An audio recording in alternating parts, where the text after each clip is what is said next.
Yes, so I can hear you. Thank you very much. God bless you. Good evening. Good evening.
Welcome, Sister Jumi. Welcome, everybody. I think we have to take a start now because all my guests are on board and we can just keep going. This is 6:05, and I always.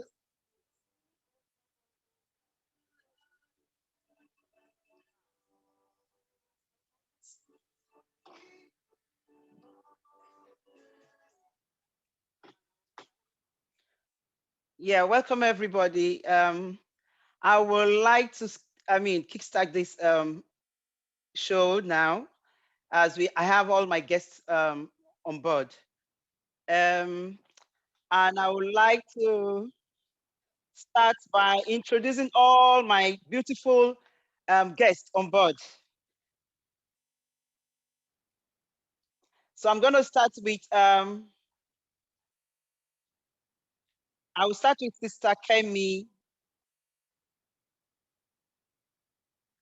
Yeah, Sister Kemi Tomide Johnson. Welcome on board. And Sister Kemi Tomide Johnson, she's the founder and chair of Climax Family Hub. She's a young, she's in love with young people and family support network. She's passionate, compassionate, dynamic, and charismatic individual. She's a speaker, a writer, and a relationship analyst, working towards the redemption of families, marriages, and relationships. So welcome, Sister Kemi. Unmute yourself and, say something so that they know that's you. Thank you so much for having me. Yes, I'm Kemi Tomide Johnson is my name, and thank you for having me. I'm quite passionate about family relationship and how to build safe haven for our children, because the essence of marriage largely is for children to have a good place to grow, to maximize their potential as written by God. Thank you. Thank you. Welcome. Welcome for joining me. And I think I'm having you the second time after popular demand coming back. Thank you for joining me today. It's been a pleasure working with you. And I'm going to introduce my second guest speaker, and she's Mrs. Ebuni Fade. She's an ordained minister of God at the New Covenant Church UK. Her passion is to see young women growing up to love God, making the right choices in marriage, and settling down to a blissful life in God. Meadows family counselor was born out of God's divine leading and now hold weekly meetings to encourage each other in building a strong, resilient marriages. She's a strong believer and she has ministered in various capacities in churches, conferences, and much more. Our desire is to dwell in the house of the Lord and inquire in his temple all the days of our life. She's a specialist nurse within the NHS. She's married with 4 beautiful daughters.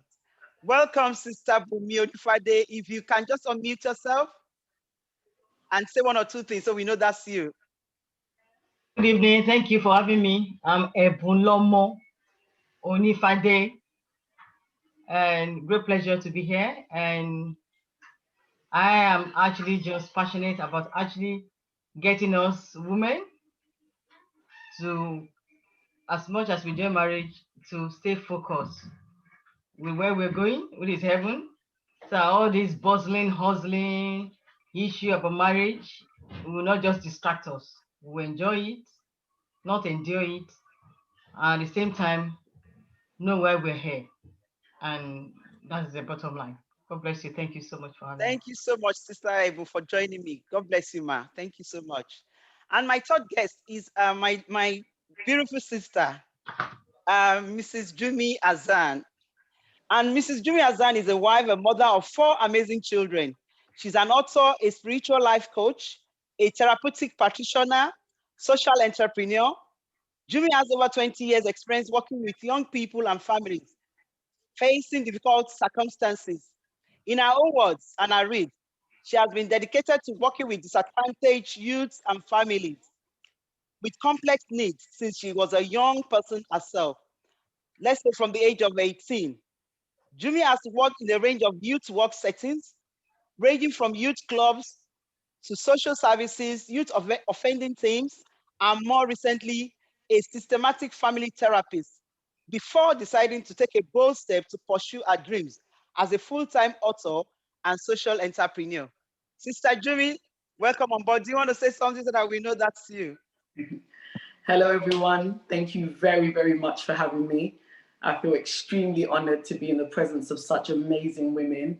And yeah, I'm really looking forward to today's show. So thank you. Welcome, everyone. Thank you so much for joining me. I mean, it's a pleasure for me to have all these beautiful ladies with vast experience in, working with children, young people, and their families. In which it's one of the things. I mean, I it's my passion. I work with them. I do things with them, and taking it a bit further. It's just my vision. And I thank you so much for joining me. I want to welcome my mom, my sister, Lady Sarah Tokutugat. Welcome on board, Sister Diola, Anna, Esther, Mrs. Akoni, Mary. I welcome you on board, and I expect every other person to join us as we go along. So not to waste much time again, our topic today is about discussing about marriage and in-laws. And then when I say in-laws, we have it, we have mother-in-laws, father-in-laws, the sisters-in-laws, the brother-in-laws, and much more. So not to get it cracking, I'm going to quickly go to Sister Pastor Onifade. Is it right if I call you Pastor Onifade? Please just come here, Ebu. Ebu is fine. Yeah, I will. That's not me, so I will say Sister Ebu, please. If you yeah, don't that's mind. fine. Yeah, excellent. So I'll just take you straight to Sister Ebu. What can you tell us about marriage and in-laws, just to get it started on? Thank you. Praise God. We all know marriage is a beautiful thing and is ordained by God.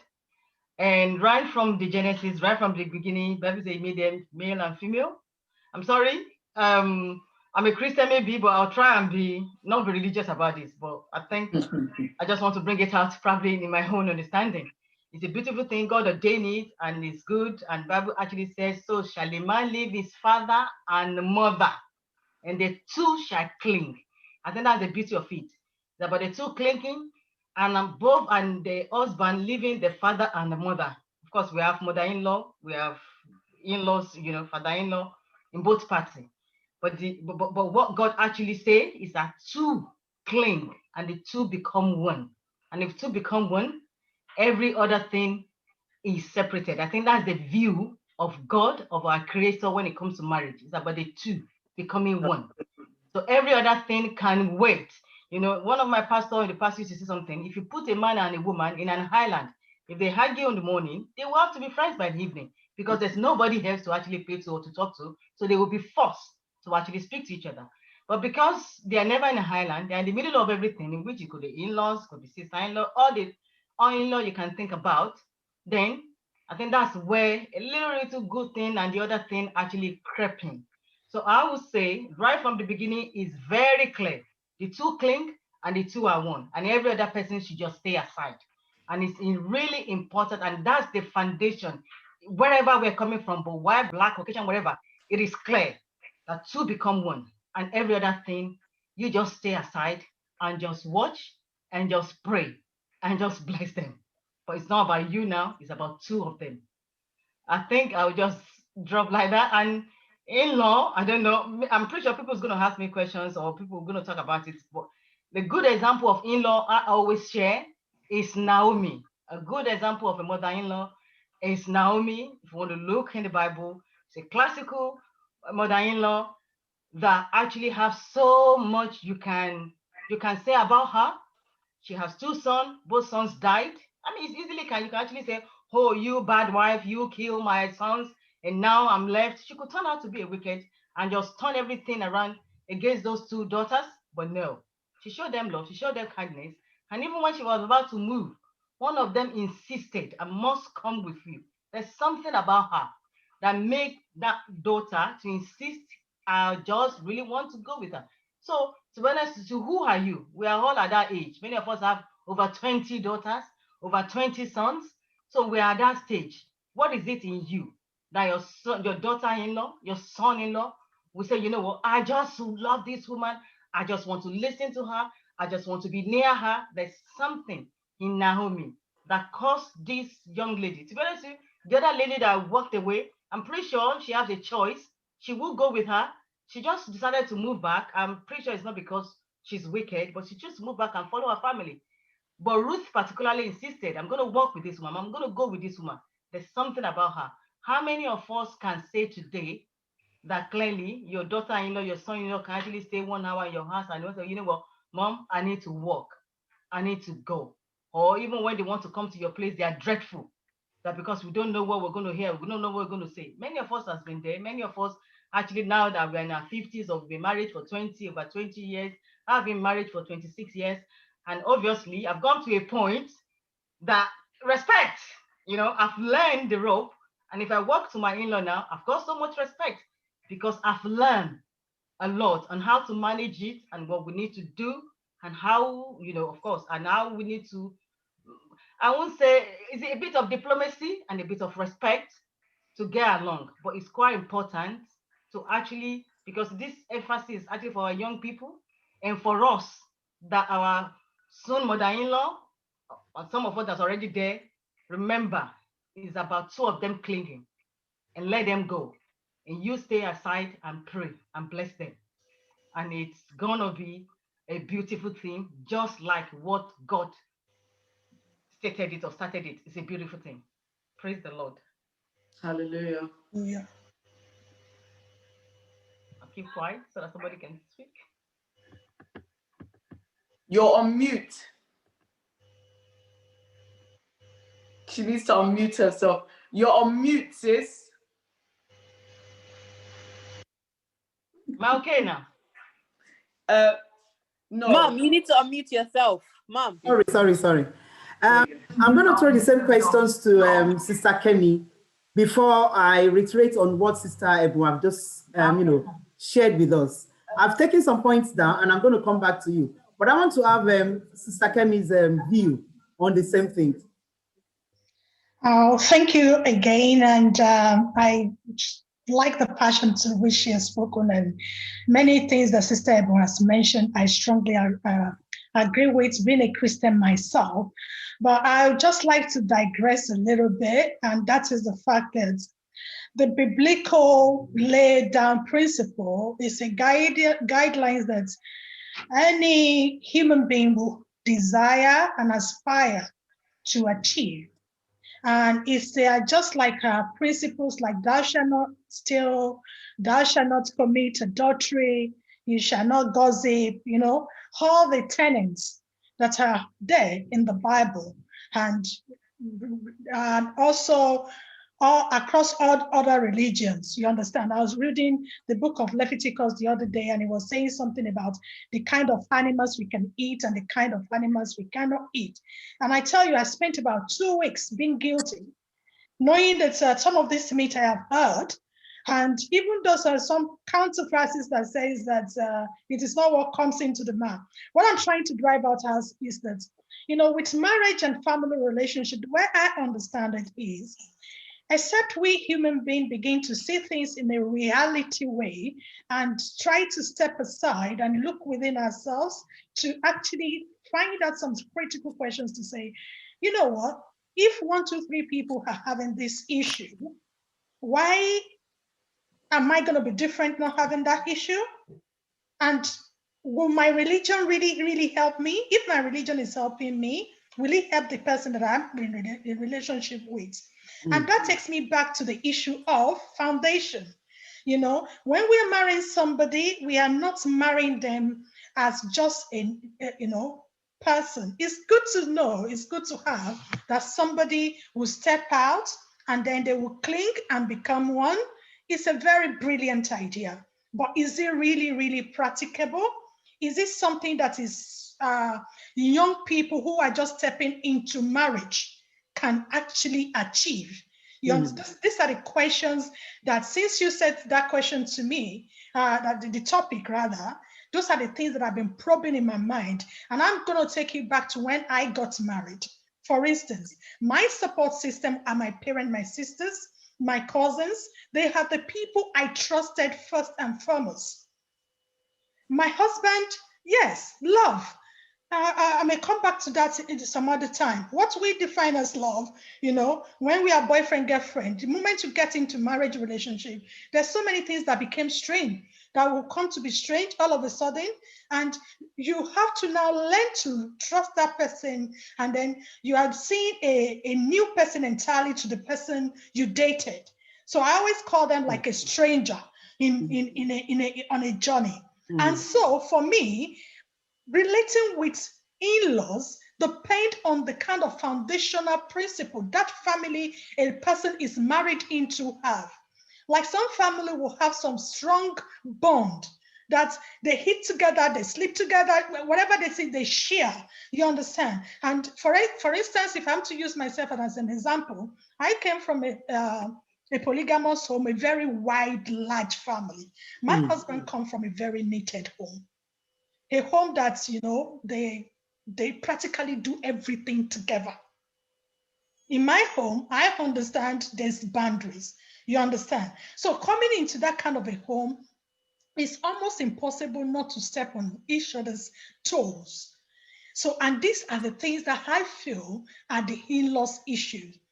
And it's for me now, it's easy for me to break away because I have them. I don't really clog, because I may go like 2 weeks without seeing my mom. I can go like a month without even seeing my father or what have you. And you just don't notice.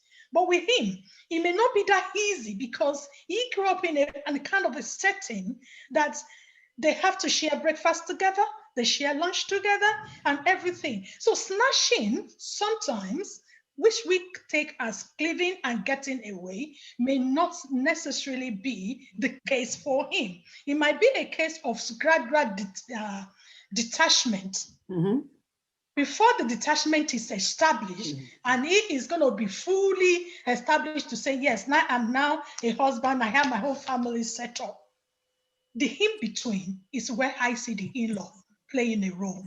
Because the stage at which Sister Ebon mentioned now that she's gone to a place now after 26 years, that she's now earned the respect, she's learned the rope, you understand, and everything. So for me now, based on the mistakes I made at the initial start of my relationship, and I know there are a lot of young people within this forum that are listening to us, I may not be able to just say to them, you just need to get married and cleave. You understand?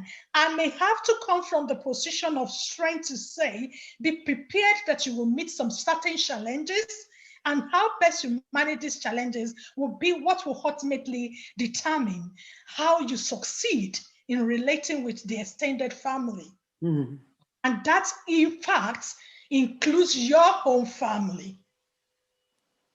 Creating boundaries and respecting values. Because when we marry somebody, it is not the person we're marrying, it is the values they grew up with. That is what we are marrying. There's a song in Yoruba that said that Talaya to buru iyen oni ko pani, abi ko ma pani. It's all about upbringing. So when we are marrying someone, we are not marrying that person. We are marrying a part of them that grew up in a certain setting. And to reorientate them and reorientate ourselves to align our values together is like a molding of a clay. Like potting and sheathing and what have you, and there is bound to be conflict. So how do we manage that conflict? That is the question that I think will help each and every young person out there, manage their expectations and align. And knowing that it is not just the mother-in-laws that's got issues, even themselves may be part of the problem why the mother-in-law will have issues. And also what the mother-in-law needs to understand, or the father-in-law, sister-in-law need to understand that for a husband and wife to live together as one, eventually, they have a role to play. And then for the husband or the wife, now that are leaving both families to understand that they are stepping into a new terrain and their relationship is going to be well shaken. A lot of things they have known about the family system is going to be questioned. And they have to find a solution that is not just longer about themselves now, but about the person also whom they marry. So there has to be trade by barter. There has to be lots of compromises. There has to be a lot of communication, learning and unlearning. For instance, we eat eba. Like every evening, my husband, they don't eat eba. When my mother-in-law came around, I have to relearn that, there's a certain way they have to make a special sauce for rice. But if I have to bite my way through, something may not be right. And things may actually go pear-shaped before they get molded. So how can we manage these little but mighty differences that determines the outcome of a marriage relationship and relating with the extended family? That is the key to which point I am here for, to see if we can explore and see how better we can help our young people to build a sustainable relationship. Thank you so much, Sister Kemi. Thank you so much. I've taken some points down and I'm going to wait because I don't want to, this is a beautiful, topic. So I don't want to rush it. I just want to be picking it one after the other. But I'm going to throw the same question to Sister Jumi because I want to have your opinion as well around them, marriage and in-laws. Okay. I think that both my sisters have made some really, really valid points. And I completely agree with Sister Kemi, especially around when she started speaking and she said, oh, when you've married your husband, you're marrying. I thought she was going to say the typical, you're marrying the in-laws, which is something I completely disagree with. So when she said you're marrying the person's values, I was like, hallelujah, because I completely agree with that. I think that culturally, as Nigerians, as West Africans, even as Jamaicans as well, we have this idea of this is my child, this is my child, this is my child, especially as parents. And I think it's very, very true that you need to actually learn to detach. And I agree with Sister Ebon when she was speaking about the Bible scripture and she said, two shall become one. The reason I agree with that so much is because the Bible doesn't say 2 becomes 6 or 2 becomes 8 or 2 becomes 20. It says 2 shall become 1. So for me, it was very, very important for me that me and my husband was on the same page from the beginning. So that meant that it was very, very hard for anybody to come in between mother-in-law, sister-in-law. I mean, I'm very blessed. I've got amazing, amazing in-laws. I adore them.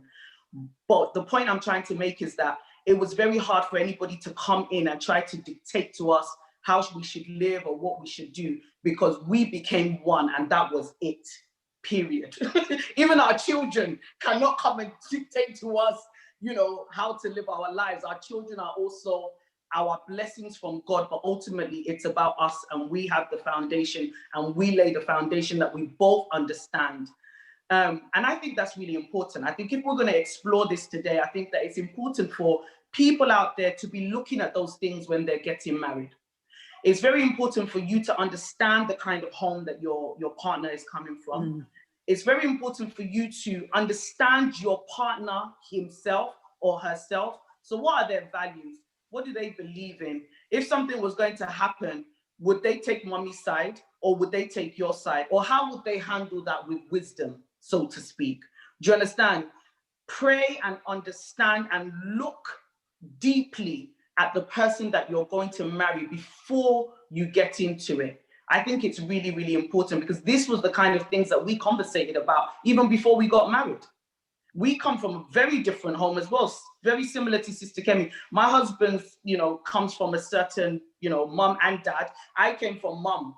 I didn't grow up with my dad, which means I saw a very, very strong woman who was able to do everything by herself, day in, day out. She didn't rely on or wait for anybody. So I took that into my marriage. I took the idea of, what am I waiting for? You know, let me do it. And then I had to realize I'm in a union now, and I need to consult my husband and have discussions and allow him to lead. So there is a lot of things that you will take into marriage, but ultimately communication, having that solid foundation between both of you, first and foremost, before anybody else. Because when you was dating, your parents weren't involved, or they weren't really in the picture. It was both of you that was dating, that was getting to know each other.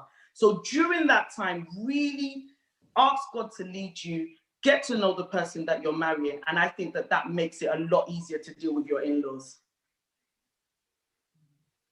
Thank you, Sister Jimmy.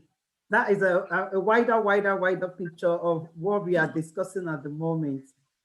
But before I start actually picking up from some of the points that you've raised this evening, I quickly want to actually ask any one of you, you can actually pick it up from me.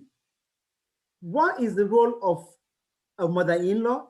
What is the role of a father-in-law? Even sister-in-laws and brother-in-laws, what are their roles? Where do they have to put boundaries in their roles, you know, between their marriage, their children's marriages or whatever? What is the mother-in-law's role? Anyone can pick it up, or do you want me to call names? And I'll start with Sister Jimmy now. What are their roles? You know, like a mother-in-law, what is the role of the mother-in-law? What is the role of a father-in-law? Sister-in-laws and brother-in-laws, what are their roles?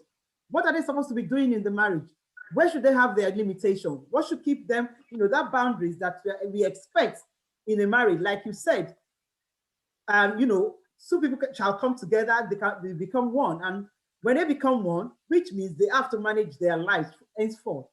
But then they have this family background, because two people are coming from different families. So that's why we have in-laws. So what are their roles in any relationship, in any marriage? What are their roles? Sister Jimmy, take it on board, please. Okay, what are their roles? If I'm going to be completely honest with you, I don't think that there's a set role. And I think that's where we go wrong. Yeah. I don't think that there is one role that they should be coming on board to play. You understand? I feel like that would imply that this union is about them, and it's not. So I believe that what their role is to love, is to support, is to grant wisdom and knowledge when needed and when sought for. Are you with me? So it would be as required. As required, hallelujah. It would be as required. You understand? You know, I as a therapist, I deal with lots of family dynamics. And I know that it's very, very difficult for mothers and fathers just to take a step back sometimes. Do you understand what I mean? But ultimately, we have to trust as parents, because my daughter's going to be 22 soon. I know I'm soon going to become a mother-in-law. Do you understand? But I have to let her go to a certain extent. I have to trust that I've implemented enough in her to be able to run her home, to be able to make wise choices. So as a mother-in-law, I'm going to come in as required. And I don't have any specific role. My role is to love. My role is to support. My role is to be there as required. That's me. Thank you very much, Sister Jimmy. And I quite agree with you. Sister Ebun, what do you say about this? You know, I completely agree, because, and I still want to, I'm sorry if I'm really going back to the Bible. There's nowhere in the Bible that actually say this is the role of a mother or father-in-law or whatever. What the Bible say, honor thy father and mother. That's the bottom line. We must honor our father-in-law, our mother-in-law, and our parents. Is compulsory. We must do it. Even if any spouse is not doing it, one that understands must encourage the other to do it. It's important, and that's where it comes from. But in terms of role and responsibility, there's no role and responsibility. And I still go back to Naomi. What does Naomi say? She just stand there. And when Ruth asks for questions, when Ruth asks for advice, she offers it. And she directed her. So our role is to stay back, pray. To be honest with you, I normally say something. For us parents, we only have 18 years of our children's life. If you do not put as much of yourself, of God, of values, of anything into them until they're 18, they leave for university, don't bother. Because once they leave your door for university, it's done. That's it. Because now they want to start and begin to mold them of what you've put into them. So Absolutely. now they are married at 20 to 27, you now want to control and tell them this is what to do. It's too late, so don't. And that's when there's issue, because now they are 26, 27, 28, they're married. Now somebody is coming to tell them this is how to make kebab, this is how to make amala, this is how to make kefo. You must smell, you must know. I have a young couple, they were actually dating then. So one of the I'll say girlfriend, they're married, stay in my place, and the boyfriend popping to come and say hello. And immediately the guy walked in. I was just letting them say, I've got a fork. Okay, can I make it? And I said, I'll wait for whatever she prepared. She prepared noodles. And the guy is coming from work. I just said, whatever she prepared. I just walk past quickly. I just keep my mouth. And I learned from that day that, you know what? That is not in your place. That's what she chose to prepare for him. And he understands that that's whatever she prepared. And that is the bottom line. And that's what I said about clinging. About clinging, I'm not saying about don't respect them, don't respect their value, cut them off. But that is the foundation. That is the foundation we did not have. I don't know about you, when we're getting married, when you marry them, you marry the whole family. That is what the training gave us. That's what the teaching gave us. Nobody tell us to think. Nobody tell us if man should leave his father and mother. And by the time you're leaving out of your marriage, your parents are actually telling you, don't come back, or you have no room in this place. Go. Even if you're clean, you just stay there. But that is not biblical. Even the one you want to look at, that's not even common sense. Thank you, Sister Jimmy. And that is the emphasis we need to be giving to our younger people now. And for any mother-in-law of our age, please forget about value, forget about religion, forget about culture. Click. If the two click together, that is the beginning, because we know there's going to be trial and tribulation. There's no way you will not go to your moment. There's no way there will not be in-law. If brother-in-law is not coming, if mother-in-law is not coming, sister, somebody is coming. Even some auntie or some neighbor, if you don't, they are coming. But if two of you cling, it makes the journey a little bit easier. I come from a polygamous house, and my husband comes from a knitted one husband and wife family. But initially, when I got married, I thought, because I was like I said, polygamous house, everybody can come in and go. So it was easy for me to actually accommodate people in my house. So when I married the whole family. And the whole family, essentially, I married, they were living with me. I was only 24, going to 25 when I got married. I barely know my right and wrong. Now I've got the whole 4 or 5 in-law living with me. Come on, it's tough. And we're talking about, and so the man did not leave because he has a support network, because all his family are here, and I was the only one in the middle of that. Tell me, how do you want to manage that? it's difficult. But however, even 5, 6 people can live with us. I mean, I love people and get around with them. However, if we click at the beginning, we understand clicking. Yes, 6, 10 people live, but however, we will have unity of purpose in making decisions, in taking authority, in doing things. It will be between 2 of us, not because we have to consider every other person living with us or actually have to be with us. Foundational for any younger people listening to me tonight, and Sister Jimmy said it right from dating. Make that foundational of clinging. I'm not saying cut them off. It's not clinging, it's not cut off. It's two of you understanding each other and knowing that you are responsible. You are priority. Your husband is a priority. Your wife is a priority. If you all come at that level, my sister, is one problem out of the way. Absolutely. When that clinging is not happening, that's when you create opening, and then everybody begin to bring the idea. And I'm talking, my whole family will bring my idea, because it got to a point, I bring my family in. Because I was feeling lonely. So I get my family into the twist. And you can imagine what it looked like. In a 3-bedroom house with how many people? 3 plus 4, probably, plus my home 4 kids. I'm talking about probably 12 people. And you can just imagine the party. They are lovely, wonderful people, because today, like I said, I have so much respect. But we don't have to actually go through that moment. And of course, it brings a lot of dent into my whole relationship with my husband. It brought a lot, because it took time for us to actually find time to actually speak. We speak across each other, because there's so many people to actually consider where I'm coming from. The bottom line, please, let's say our younger people, boys, if you have a son, please tell your son, start detaching. By the time they are 18 years, if it's too late, don't bother. And by the time they start bringing girlfriend or home, make sure it's when they ask you, you give that advice. If it is danger, you can warn. I mean, definitely if there's any danger, you need to speak out. But immediately get married in place of prayer and in place of advice. I think that's our role. And even there's a place in the Bible, the older women, they are to train their children how to love their husband. So it's training, it's love, and I mean, when somebody wants to, you have to go to somebody to train you, isn't it? You won't enforce that I must train you. So if somebody needs help for training, it will come to me. Oh, my mother-in-law, can you teach me how to love your son or how to do something for your son? Have you asked your husband before coming to me? Oh, yes, both of you agree. Oh, fine, okay, let's see that. Or bring your husband to come so that both of you listen to what I've got to say. We got to be transparent. We got to support them so that they don't go through what we went through.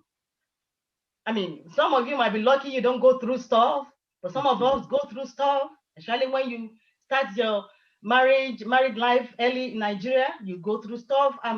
Wonderful people. But it's a lot of things I went through, I don't have to. And I'm so happy, because when all of my siblings and my husband's siblings are getting married, they didn't have to go through that, because I could actually emphasize no. And when I counsel young people, I tell them, for the first 6 months of your marriage, don't let anybody sleep over. Don't let anybody, for no reason, if anybody come, get them an hotel nearby. Because it's a time of you bonding, getting to know each other, and getting to enjoy each other. Wear pants, be naked. So if somebody is living, how are you going to be naked in the whole of your house? If somebody has to, somebody is living in your house, you won't be naked and walk all over. So if you be naked, Bible says both of them are naked and they are not ashamed. So if you don't allow that space for them to bond, for them to roll together, get things together, when are they going to do it? If you're thinking of culture, that you have to go, let's remove culture. Let's remove religion. Let's remove all this. Let them find their own level and enjoy. But we can, and that's what we're doing now. We're building the blocks now for them to understand, for them to know it's your world. We will pray for you. If you need advice, we are here, open arms, and we will be there to support you. And the Lord will grant us greater strength as we go. Amen. Amen. Amen. Yes, that's what we're doing. Thank you, Sister Ebru. Thank you so much. Sister Kemi, what have you got to say? It's getting more interesting. It It is. And largely, I agree with some of the things they have said. However, because I am more into community and I see real issues evolve, I always say this: everyone wants cake, but sometimes getting the cake mix could be a tough job for many people. I like to manage young people's expectation, especially because I work with them directly. And then you see relationship breaking 2, 3 years, 5 years. Look at the statistics, look at what is going on. You have some real life issues, and then you wonder why things happen. One thing I would say is that from a society point of view, this is not an African thing. Even among the white people, European, US, everybody, there's something that every marriage, no matter the age, requires, and that is the support system. Support system does not mean that the husband and wife are not going to be one. It doesn't mean that they're not going to cling. It doesn't mean that they're not going to share things mutually just between themselves. However, my own emphasis is on individuals going into marriage having the maturity to have each other as one. Because if they don't break the wall, nobody will come in. Mm-hmm. And that is why I started my conversation earlier from the position of foundation.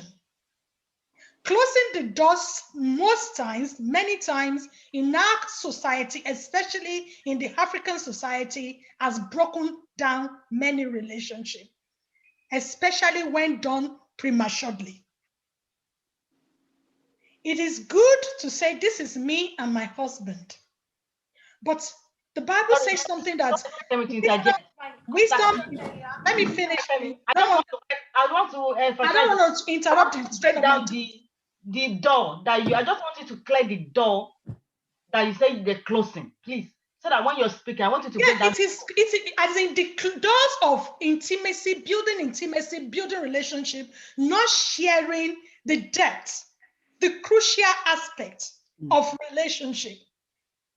Not that anything that will happen in the home, they have to go to daddy and mommy. They have to be able to separate their marriage relationship from extended marriage, family relationship. And that is what I meant earlier by saying, learning and unlearning certain things the way they've been done. For instance, if I have issues before marriage, the first person contact may be my mother or my sister. I have to now learn that I can no longer do that. I have to now know that there's some issues that is strictly between me and my husband, and which are part of things that needed to be taught before marriage. What can I discuss? What can I not discuss? What can I say? What can I do? Things that I cannot do. Because even no matter how much we as couples may mean well, when the bond from wherever party is strong and both people are not matured enough to handle it, and they just want to put up the strong front to say we are united together, it can only go far. And then you will start seeing the blackmailing. And I'm in my head, I have so many real-time issues. And I'm going to give you an example. There's someone that I know, very close, and when they got married, everything was nice, no problem. The guy traveled, came back, after about 3 months that he's been on journey, decided to stop by at his mom. And then the mom said, oh, I just made your favorite soup, right? The guy peradventure, he doesn't have that knowledge that he shouldn't have eaten the food, or maybe he should have taken a bit more wisdom, say, Mommy, please just pack it for me. I'll go and eat it at home. Sat down, ate the food, went back home, and the wife got upset. Why do you have to eat at your mother when I am waiting for you with cooked food? I haven't seen you for 3 months. You are just coming back. That argument, the guy did not see a reason why the wife would flare up for just food. It's my mom's food. What is wrong with you? The guy with another woman, and that escalated into an argument that actually got the mother to understand that the wife is upset that the son ate his meal. And this is about 20 years, 25 years after. That led to so many incidents. And today, as I speak with you, the mom and the son, they are like cat and mouse. They don't see eyeball to eyeball. The wife, all the husband, siblings, everybody, because that event laid a foundation for other events to come on top of it. What I'm saying here, it is not a case of say that is not an isolated incident, but something set a precedent for other things to topple. So when we say a mother-in-law is wicked or a wife is wicked towards the mother-in-law, something led to it. It's a build-up. It's not something that will just happen overnight. So when we are saying cleaving, clinging, it is good. But in real life, are those things easy to come by? I am not saying issues of people coming to live with each other now. It could be even as little as parents giving their daughters or son money to set up business. It could be things, but learning how to communicate and setting the boundaries, and for everybody to know that there has to be mutual respect, which the husband and wife has to know from the on-the-go that, listen, when we have issues, that issues remain between us. So the clinging aspect, I do agree with that can be for agreed. But when it comes to cleaving, it is a process. And if care is not taken, in the process of cleaving, a lot of things can be done that can harm the ability to properly cling. And that is what I am trying to articulate out there, that marry somebody who is mentally, spiritually, and emotionally matured would be a kind of recipe that will help. For instance, if you marry a mommy's boy, like Sister Ebu was saying, that if the son does not detach by the age of 18, it becomes a problem. So sometimes it is not about us. It is about who we marry. How were they nurtured? You understand? And setting that boundaries for me as an individual is quite crucial, because that is what will enable cleaving. Ruth and Naomi, they were able to do that because they were well nurtured and well brought up. So knowing which family you're going to be marrying to, the kind of language and the kind of boundaries. I have a lady in this UK just about 3 weeks ago. The mother, you understand? And this is a lady that set up the husband, did everything. Everything was okay. And then something happened, and the family of the husband capitalized on that. You understand? So sometimes it is okay for us women to understand that communication is the strength. Prayer is good, but wisdom, the Bible says, wisdom is principal. I'm not a Bible quoting person, but I am talking from a kind of a realistic point of view, that as a woman, the way and manner to stay in a good marriage and to actually work effectively with the in-laws is better to understand yourself, understand the kind of family your husband is coming from, set the boundaries, and look at ways that you can communicate in a very diplomatic way to navigate yours, and carry your husband along. Because when it comes to it, most times, and I'm not saying all the time, most times men do backslide. Especially when things go hot. And mothers as well, they have most women are very manipulative. They can easily influence their son. They can tell their sons to do and undo.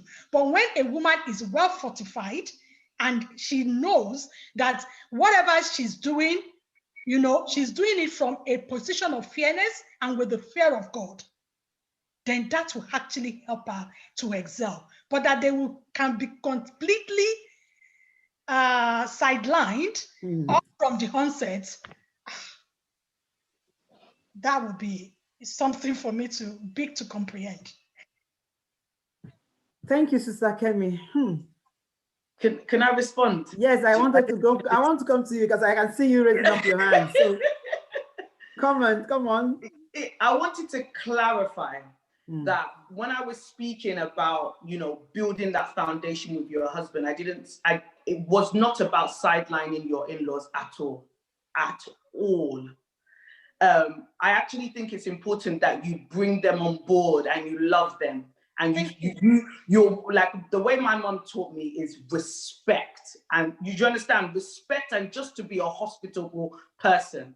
So that's the attitude that I went into with my home. If we're going to speak about the lady that she got angry about the husband stopping off and eating, this is just me personally. When my husband brought that food home, I would have said, mommy, onje me da.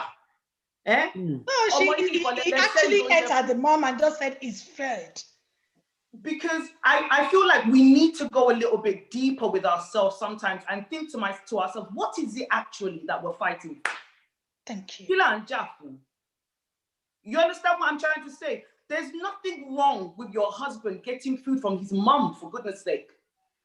This is just my opinion. So sometimes with this tradition and this culture that we have, I really believe that it limits us and it stops us from living a life full of freedom and enjoyment. You understand? I'm telling you the truth. I would have said, Mommy, so as in my husband would not even go to as soon as he's bringing food home, he's because we're free with each other. Do you understand what I'm trying to say? You're free with each other. What is it that you're fighting for? Sometimes as women, there's this competition that we have and it's unnecessary. And I'm telling you also, we need to check where that competition comes from. As a therapeutic practitioner, I'm telling you that sometimes there's just some deep things within our own selves, our insecurities that makes us to behave in the way that we behave. It's not needed. It's not needed. Life is too simple for some of the things that we argue about. And that's going for the in-law, the mother-in-law, that's going for the daughter-in-law. That's some of the things that we are arguing about. I believe it's not necessary. Come from a place of love. Exactly. Embrace one another. Kilo de, what is it? You understand? You've been blessed. You've been blessed. I worked with a client recently, and she was even upset that both of them have lost their parents because one be one thing, and it's looking for childminder here, looking for this and all of that. If their parents were alive, they would not all of a sudden mommy. So there's a blessing that even comes with having in-laws. Mm-hmm. Have that as your forefront, that they are a blessing. My in-laws are a blessing to me, sis. I'm not in no competition with them. I'm not here to fight with them. They are a blessing to me. And even love overcomes every darkness. So yes, Sister Kemi, you can go into a union and it might just be that mother-in-law is just wicked. Only Lara, she has it. But continue to deal with that woman with love. From the viewpoint of what you just said, the viewpoint of what you just said is why I am bringing this on to just be like maybe this does not mean that this is me. You understand? Yes, of course, I'm just trying to play the devil's advocate. Yes.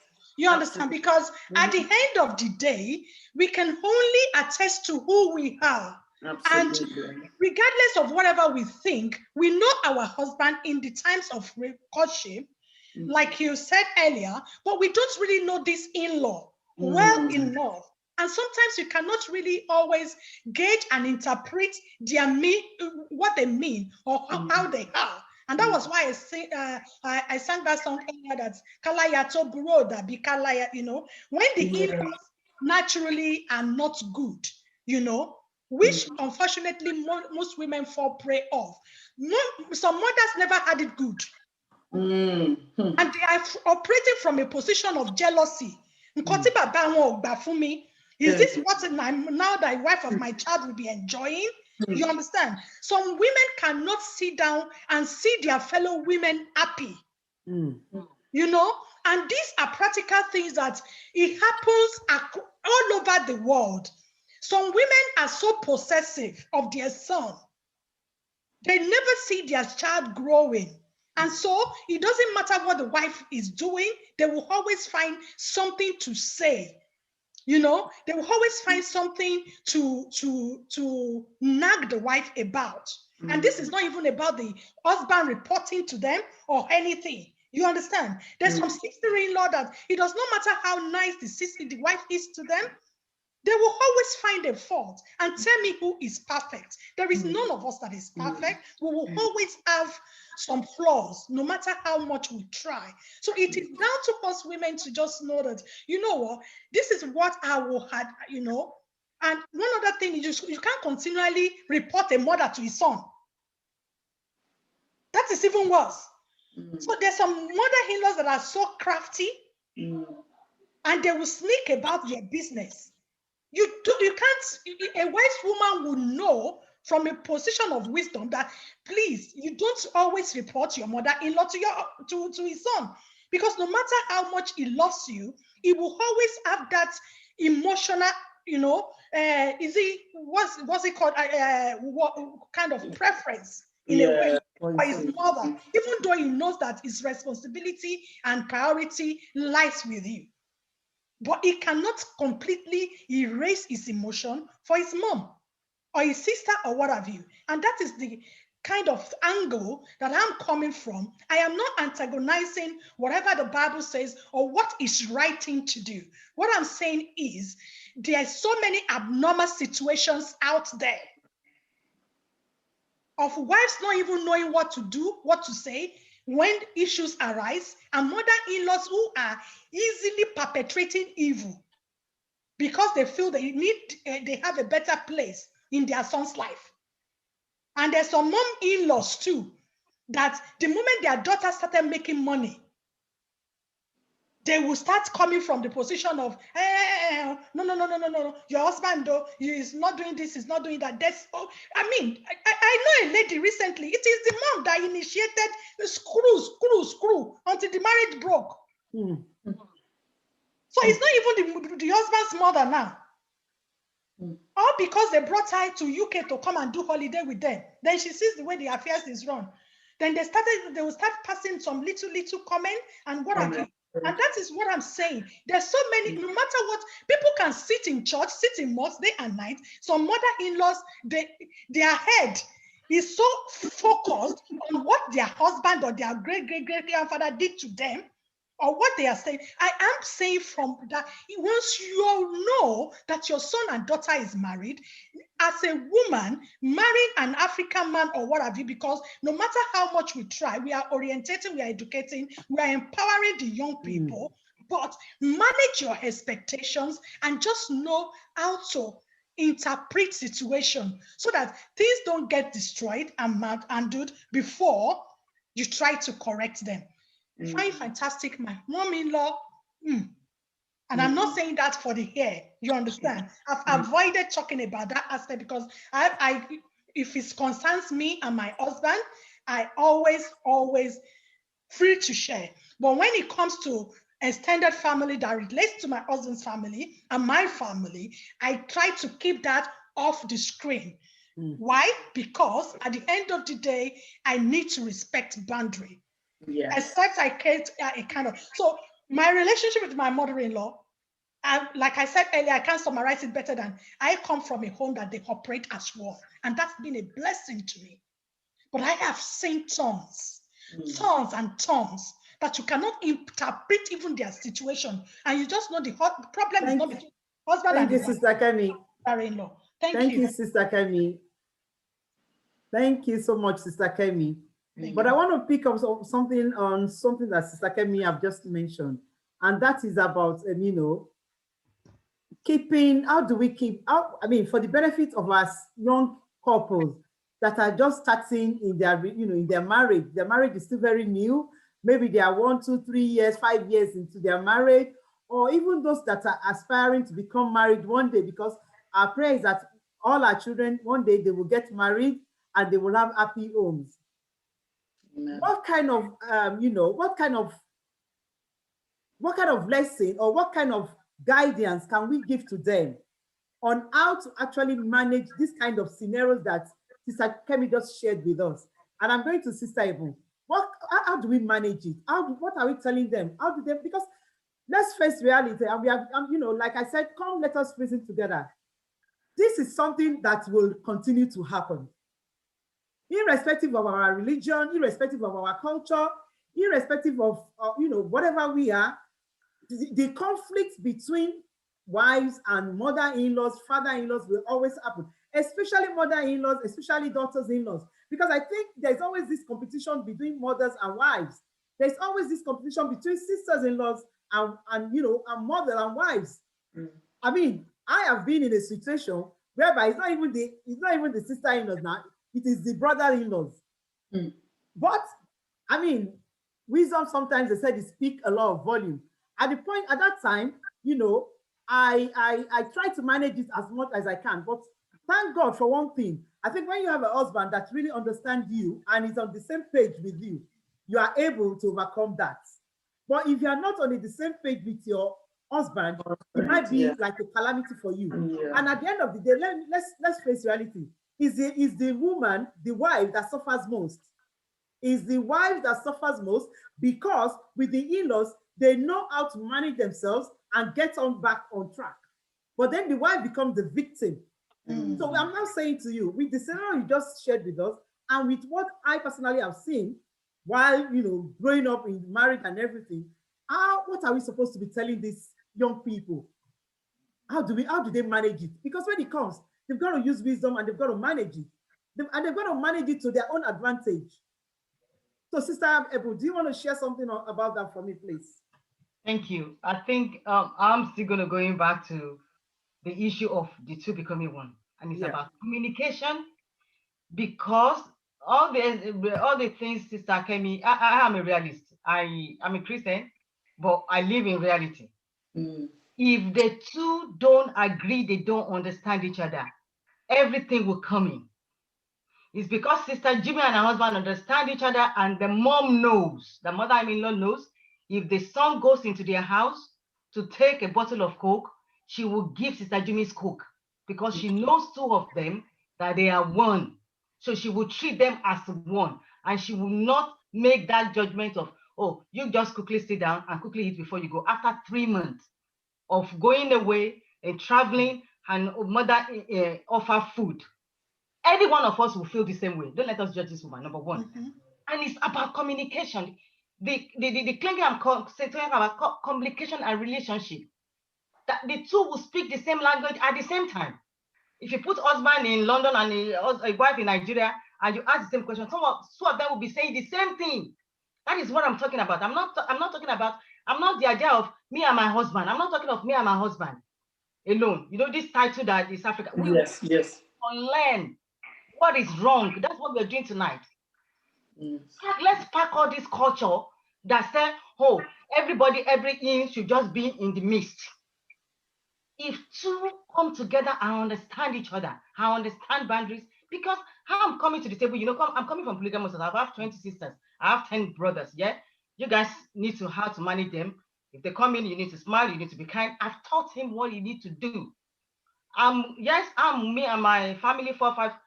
This is what we do. We eat together every dinner. So if I have to take you home for dinner, you just go to sit down at the table. So we've learned each other's values.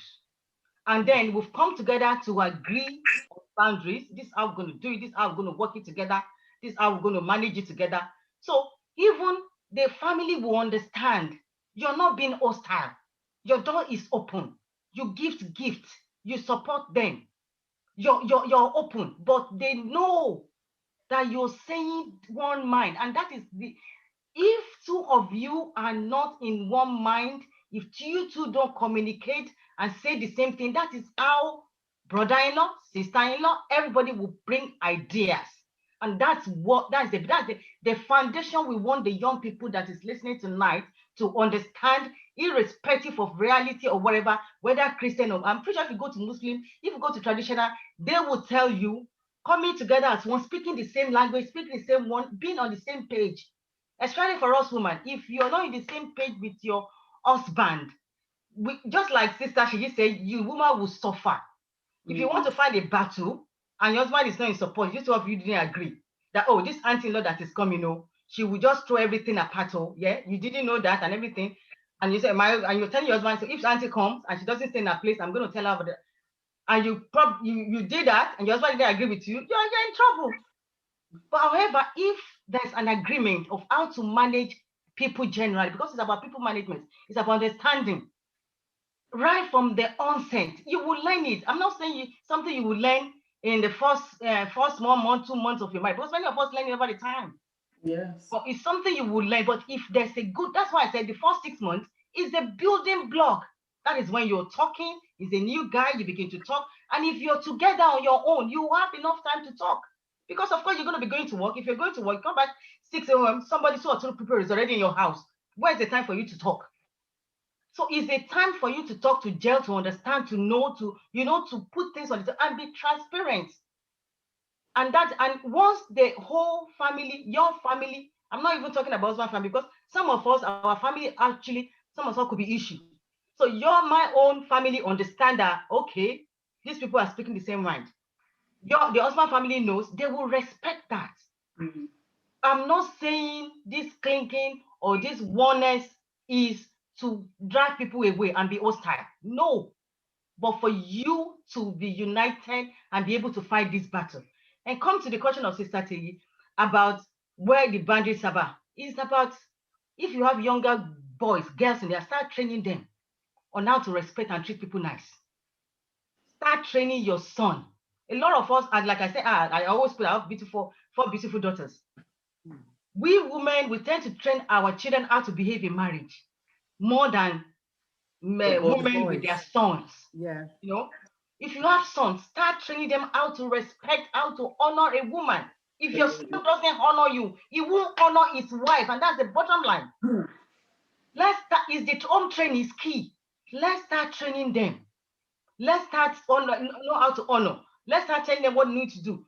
If that is ongoing, you've made a foundation. A little joke. If your wife is coming in, there's no reason you, if your wife is carrying back or your wife just go shopping, open the door and empty the whole car to bring all the shopping inside. These are little children.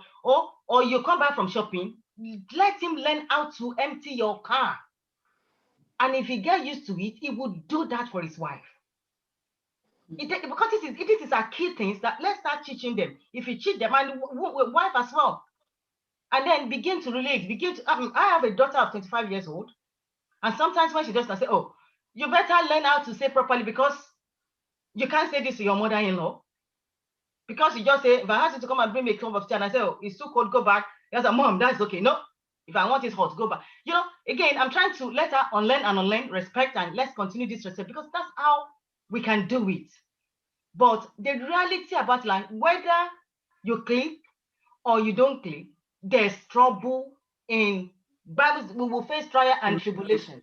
So it's a safe haven if two of you understand each other right from the beginning, because there will be trouble. Even with this one, we're saying that two of us understand each other. Things will come that will shake. But the only thing that will stand is because you guys talk and you understand, and you can easily go back to the drawing table. Young man, is this not what we agree? So why are we falling short of our agreement? And then the guy can easily come back. But if it's an open door, every is value. It is. I need to learn how to to behave in their family. And what about you? What are you? Otherwise, you will use your life learning how to please the whole family and everybody. But what time are we going to get to actually create your own dynasty, your own family, your own unit? And that's what I'm talking about. If you concentrate on others, you will not have time to for yourself. Love everybody. Like I said, I have a free door policy, even up to today. But what I learned in the early days is that if I had known better, or if I have a father and mother that actually taught me that you guys need to speak the same language, so many things, because it's a sweet journey, but I won't say it's a hard journey. But I will go to foundation. And the Bible says, if the foundation be wrong, what shall righteous do? If you don't build a solid foundation and you build it on that, you're going to impress anybody. You're just gonna wait on there for long. There's so many things happening. Yes, I understand. But be one. That is when you'll be able to face that battle of friends. In fact, some of them could be friends. And the issue of daughter-in-law and mother-in-law being jealous, I will actually say, when my mom came over to spend a holiday with us, she doesn't even know how we pay the bills. But she normally said, whenever I go shopping, I was one that go shopping and I take her shopping and buy food. The time she said, oh, you know what? It's so costly to actually buy food. You know, paying for food is so costly. You know, it's a little drop. I said, hey, mama, keep quiet. What do you want to eat? Eat. How we do things in this house, you don't know, mommy. Because that's little seed. So she's not making me feel that, oh, you go to shop and you don't even know where the money comes from. You don't know whether you use joint account. You don't know. But for the mere fact that I'm the one that is tendering the card, and because we go together, she thought it must be my money. And such an amount of money we spend shopping for food. Oh, you're spending so much money on food though. So who is paying? I said, just eat. You tell me what you want, and I'll buy what you want, and you will eat, and you will go back home. And that is the bottom line. But if you don't come to that place of understanding yourself together, you can easily fall short. And I'm telling young people, if you can hear me, there's real show in marriage. But please, before you get to understand the gentleman, come to agreement on some key issue, which again is about in-laws. It's a key issue in your marriage. How you will respect and love them is key. Learn it and agree on it, and don't fall short of it. Otherwise, if you leave it open, it's dangerous. Thank you so much, Sister Ebon. Thank you. I think a lot of people have been actually, writing in the chat room about foundation, which we've discussed, that foundation is a major key.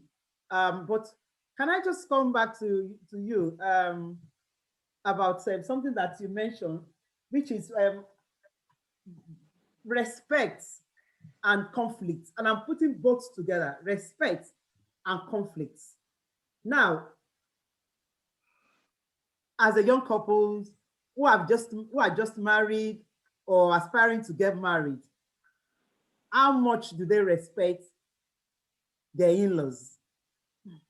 And how do they manage conflicts? Because look, sometimes you can respect people, but there could still be conflict coming out of of that relationship. Because you might be a kind of, because I think most of these days, for me, and I'm going to use myself now as an example, I am this modern mother-in-law because I've got two of my kids now, my daughters now that are married. And people that knows me knows that I don't care. I try to kind of be liberal with everybody. But then, because I'm knowledgeable and I'm a working class mother-in-law, I'm not this kind of mother-in-law that has time. And I keep saying it, I don't have time to go and sit with anybody to do anything because nobody sat with me when I was looking after them. But then I will listen to my children if they have any issues, and I will kind of, advise them to the best of my ability. That's what I do. But then when you're trying to be liberal with with everyone around you, but then sometimes conflicts do come out of that respect. How would the girl involved as a wife, how will she manage that? That at the end of the day, she will not be the victim. Because I say to people, like, you know, your adage will say that when two elephants actually, you know, when they kind of battle each other, it's the grass that normally suffers it. It's not even the elephant, but the grass that they are, you know, banging on suffers all the pressure. So for a young person that, you know, that are still young in their marriage or still aspiring to get married, when conflict like that comes up, how do they manage it? And because they want to manage as much as to the extent that they don't disrespect the in-laws. They don't disrespect the mother-in-laws, both the maternal mother-in-laws, both the paternal mother-in-laws, and you know, whatever you said to them. How do they manage that conflict and still be on top of their team without allowing this thing that we are talking about? We call them third party. Without allowing them coming in and actually destroying the marriage as much as people, you know, we are arguing today. So can I come to Sister Jumi, please? I think that seeking for wisdom is crucial. I think in situations, try not to be too impulsive, because there's things that can happen that will make you feel a way, and you might just want to act on that feeling that you're feeling at that time. But I believe in the power of just taking your time and just assessing a situation properly before you even respond. Yeah? And I also think that sometimes when we're seeking for wisdom, there's some things that you, as the daughter-in-law, it's not your place to speak to your mother-in-law about. Sometimes it's the son that needs to speak to his mom about that situation. Sometimes it's the daughter that needs to speak to her mom and dad about that situation. So it's not always it's about assessing the situation and also having a conversation with your partner about that situation. So I'll give you a quick example. One of my very, very good friends, she's been married for 17 years now.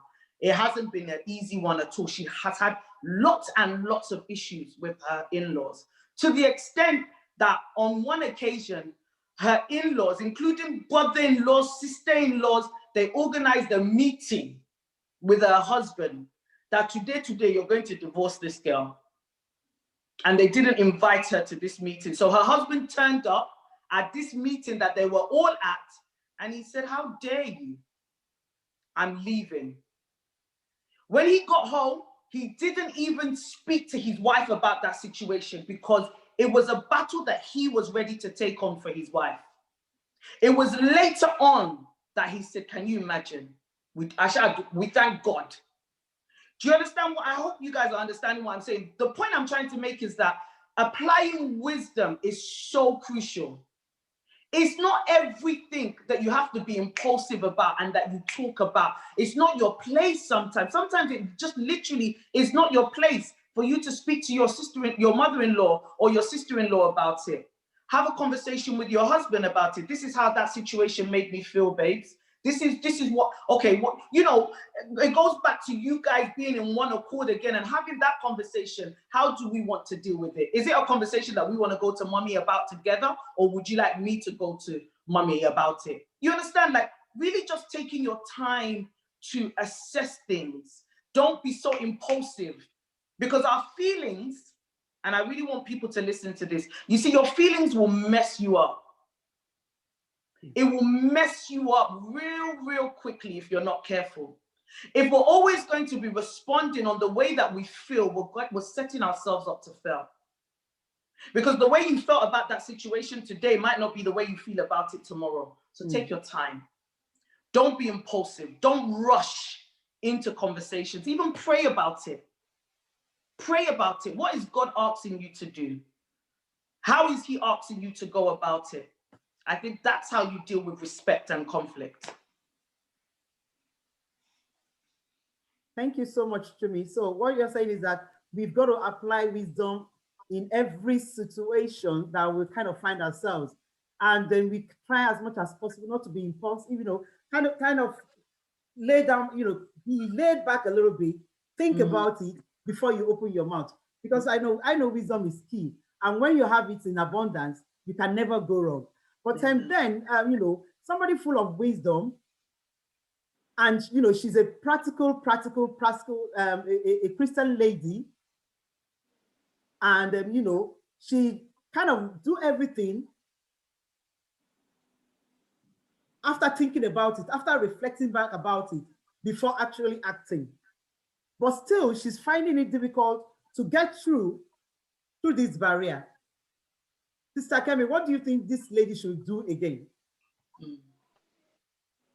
And I'm coming now to bring a scenario out for you guys so that we can have a quick discussion on that. Thank you for that question. And I'll say for many people that knows me, they will know from my work and work I do that the bet of what I do is because mainly the challenges I faced in the early days of my marriage. And obviously, I didn't have the luxury of having the foundation. I was a Christian, born again, came into this country, and one way or the other, you met someone that is totally different from you, fell in love with that person, and then you began the journey. And maybe that was a bit why I'm quite passionate about the fact that wisdom is key. And foundation of one's background and having the grace to learn and unlearn certain things. Because if there's anything that has helped me in my 18 years of marriage, is the fact that I have to now know that who I was as a single person is not the same person I have to be as a married person. So when it comes to respect and conflict, what I term to be respect in my family orientation is different from what my husband's family sees as respect. And I'll explain that. In my family, our way of respect and conflict management is when things happen, walk straight to that person. You did this thing for me, I don't like him. And then apology, everybody goes. In my husband's family, they give space. They don't talk about it. And naturally, things will resolve itself. And it works. But for me, then, if there's anything I'll tell any single person or any married person that may be experiencing some marital conflict at this time, is the fact that I met an elderly lady who happens to have married for years.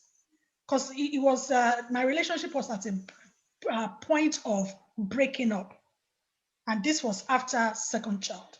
And I left Nigeria to Nigeria. I left UK to Nigeria to go to Orioke to go and pray.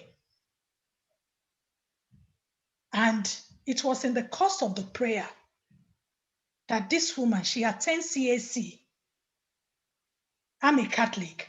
So for me to have gone to Orioke in CAC, you know how tough that situation may be, living UK, not knowing, none of my family even knows that I got to Nigeria. I just went straight to Orioke.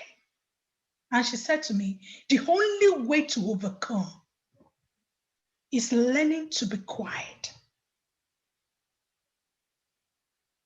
And he made a reference to say, if you respect your husband family to your husband, if your husband is not strong enough, you will be digging for that deep. But be quiet and let things play up to his face. But while you are being quiet, ensure that you are doing what you are supposed to be doing, which is what? The prayer.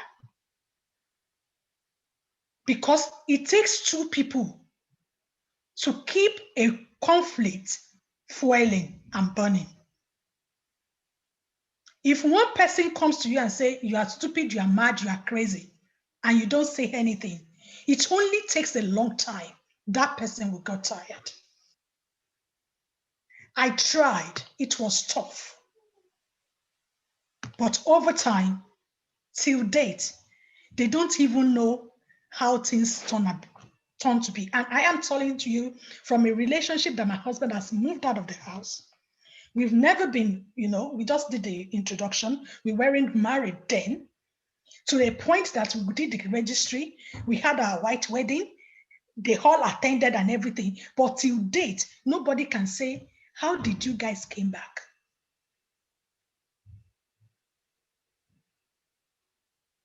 So when you look at my history of wedding, I had my introduction somewhere. Yes, about 5 years apart from the time I actually go to the registry. Then after the registry, about 4 years down the line, was when we now had the courage to now say, we want to do the church wedding.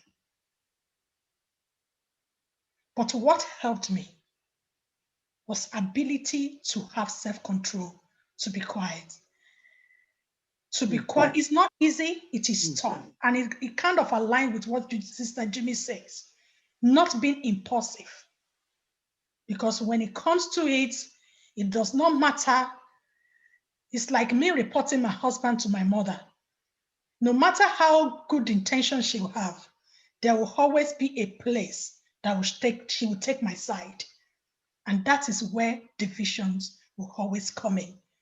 If you have a one voice and you have that foundation, the grace to build a foundation, which unfortunately I didn't have the grace to, the most important thing is knowing that it is not everything that happens in your relationship that you share with your family or his family. If it be and you cannot contain and control things, look for a third party who is spiritually and emotionally matured. Someone who is not going to operate from a position of bitterness, and someone who is not likely to come back to haunt your relationship. Because they will always remind you of when things are bad. And when family help build your relationship, trust me, you hold them, they will always come back. So create boundary, respect them, and honestly love them. Don't take the angle of you want to take revenge. When they see that you're genuine, you will disarm them. It may take time, but you will disarm them. Thank you.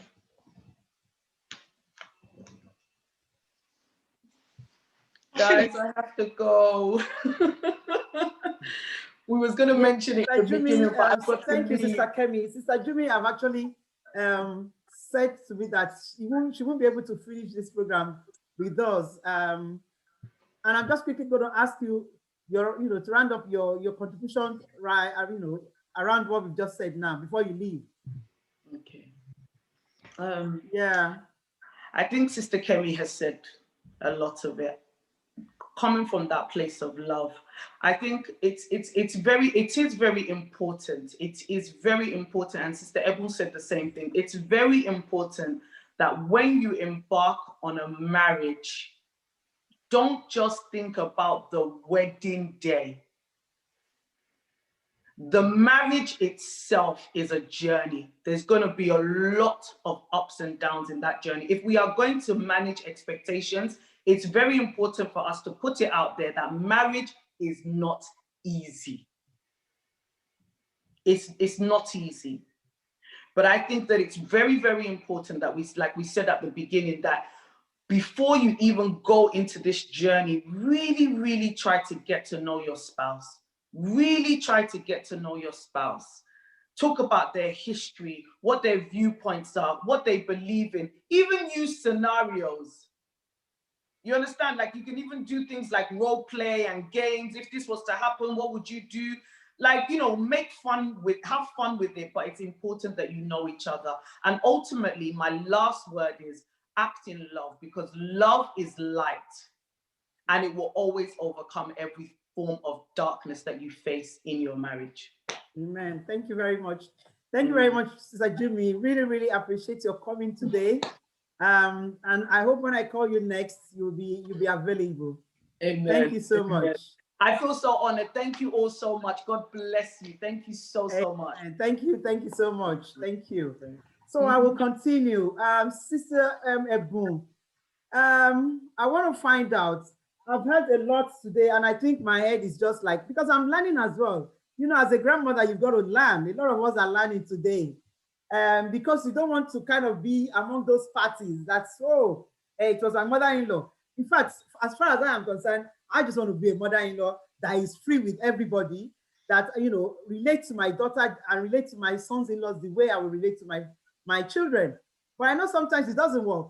It doesn't work like that. So I'm beginning to look at myself and say, look, it's a different ball game when you become this particular grandmother. You know, a mother is now different from a grandmother.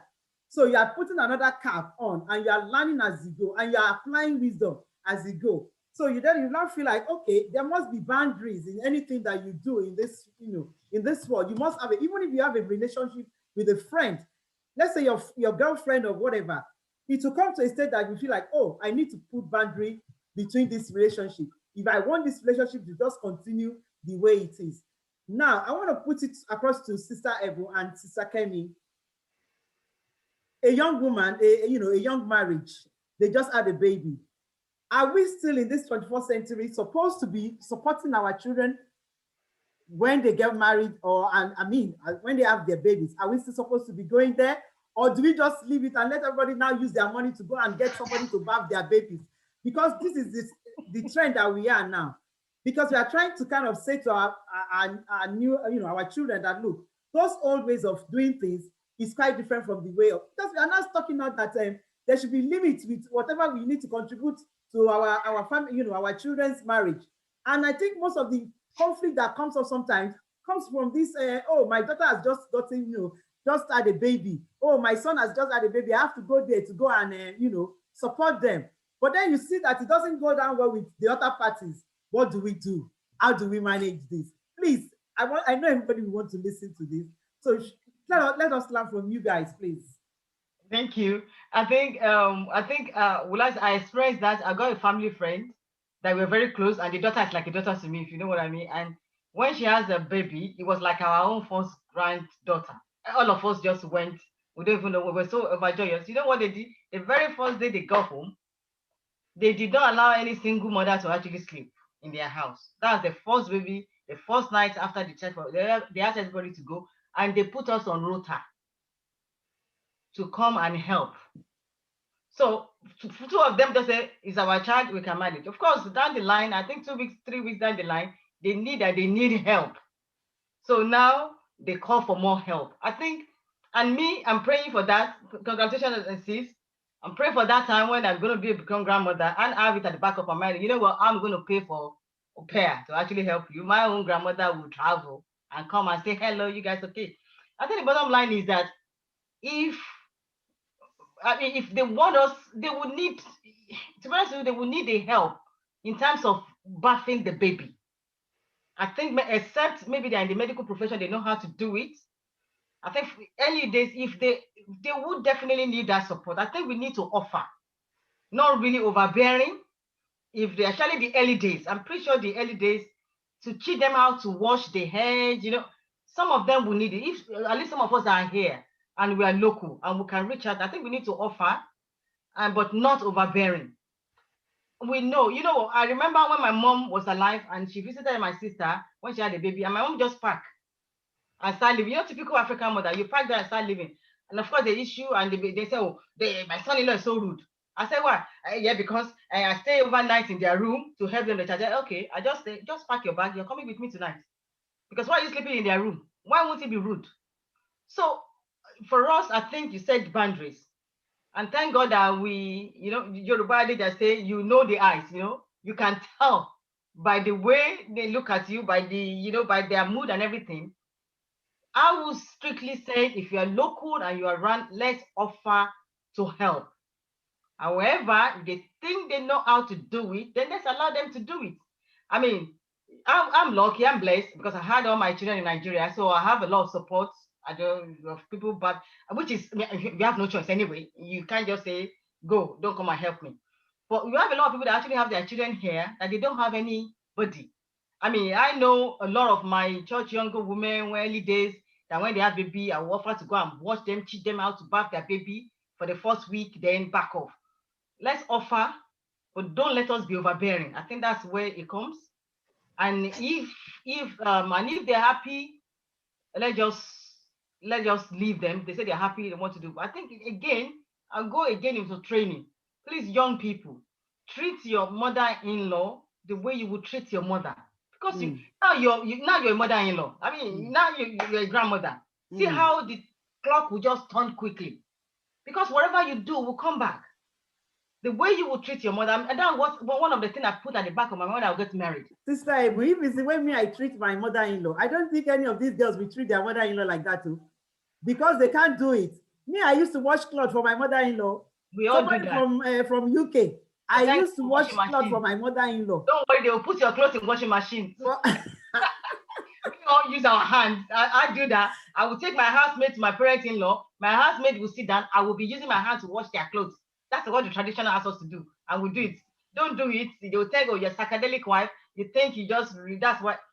But I mean, you won't even do that anyway. All those things, they're tradition, which none of us will do that to them. I pray that none of us will use tradition to any of our son-in-law, of our daughter-in-law. We will pass tradition, but we will come in the place of love. And if you love them, if you give them boundaries and we respect them, we are not overbearing. If they know we are not overbearing, they will love us and they will respect us more.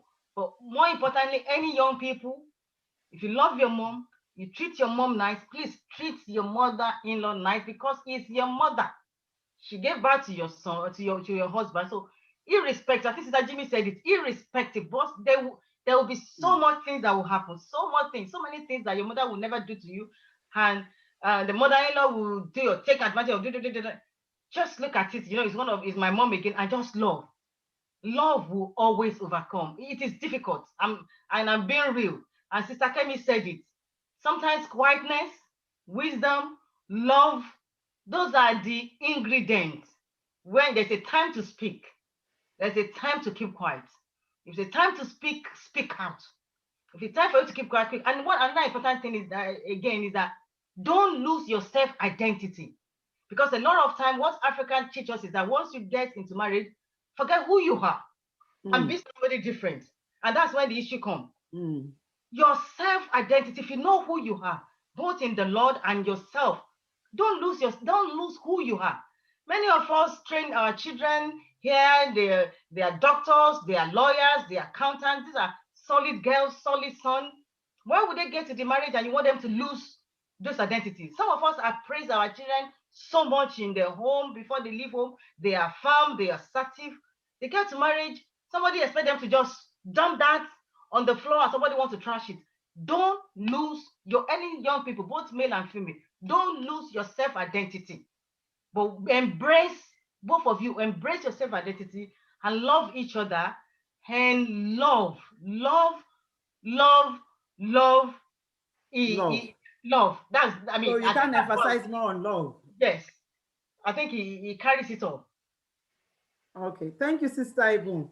I mean, what we've been hammering on today is foundation, love, respect, communication, which are the key factors as to have a very lasting and sustainable relationship and marriage. Now, I'm going to throw a question to Sister Kemi, and it's going to be in the form of scenario now because I'm actually conscious of the time. And I want to give everyone on the platform too that might have one or two questions that they want to ask, especially our young ones that are here.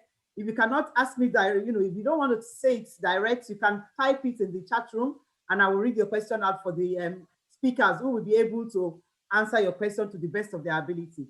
But Sister Kemi, I want to put a question across to you that as, a couple that are just married, they are new in their marriage, or probably they've been, old, or even the young at heart. And when I say the young at heart, even those that are married for 10, 15, 20 years, they are still learning. Now, I want to say to you now, look, a mother-in-law goes to visit the couples. Getting there, the wife cooked food for them, and then the mother-in-law now said, "Oh, you still need to learn. This food that you cook is not really, that palatable. How should a girl manage that? What she should be telling her husband about that?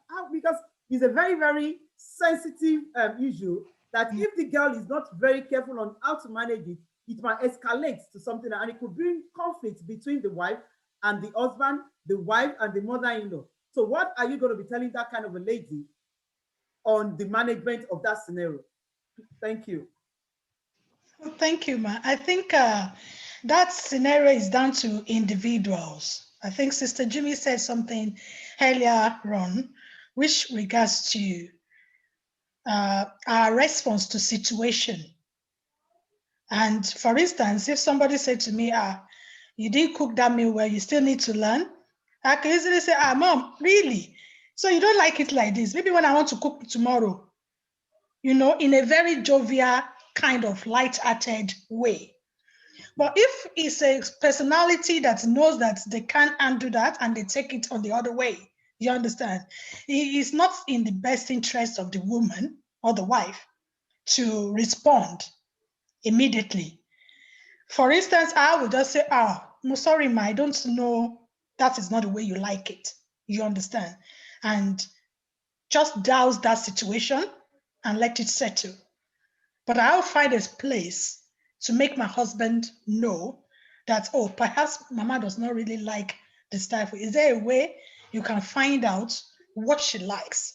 So it's now down to the husband to use wisdom to handle the situation, because the undertone will be like, he will know that I am passively passing on my dislike about the situation to him. You understand? And if that situation repeats itself, then I have the right now to be very firm with my husband to say, you know what, I think Mama does not like the way I cook. Is there a way we can better support Mama? And at that junction, as a responsible husband, he will know he has to step up to protect me. And going back to what we discussed the last time, that sometimes some battles are not for us women to fight. It is the position of the husband to rise up to the challenge to defend us. Because in that situation, a typical situation, there is nothing you will say to that mother-in-law that will be correct. Especially if you don't know how to put your word forward. And if there's no witness, that can escalate into some other issues.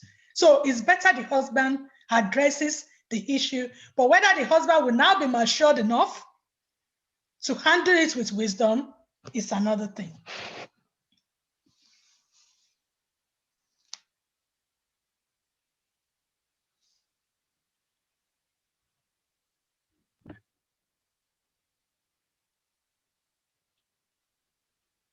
Hello? Hello, yeah, I'm finished my I think part. I support Sister Kemi exactly. The husband actually sometimes should be able to quickly speak. Before it escalates. I think it would be good for husband to quickly speak, because it will help the wife. And again, it still go back to the bottom line. If the husband is able to, they have solid relationship, good communication going on, the husband will go, Mom, so you don't like it? Is this salt? Is it? And everybody make it light. And, you know, at least when two of you get into the room that very night, make sure that you can talk about it.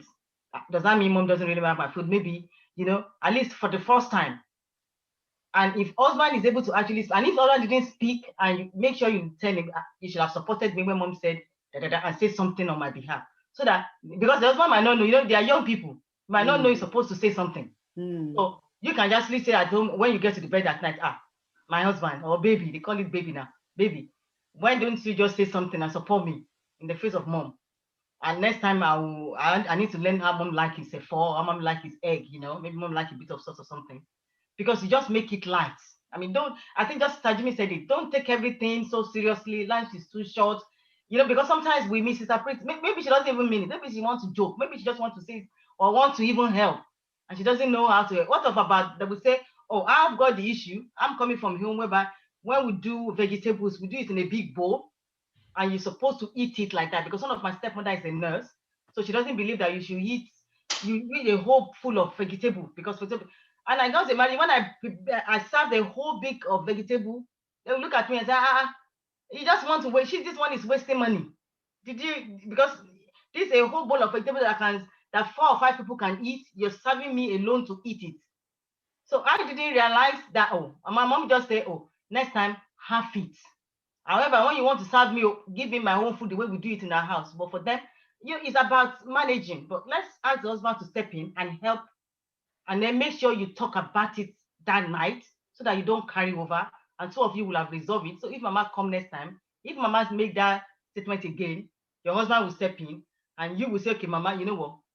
Just tell me exactly, how do you want it? And then, and I tell you, if you say that, next time mama will not pass any comment. Whether she likes it or she doesn't like it, she will know this is boundaries. I can't overstep again. And the Lord will grant us wisdom.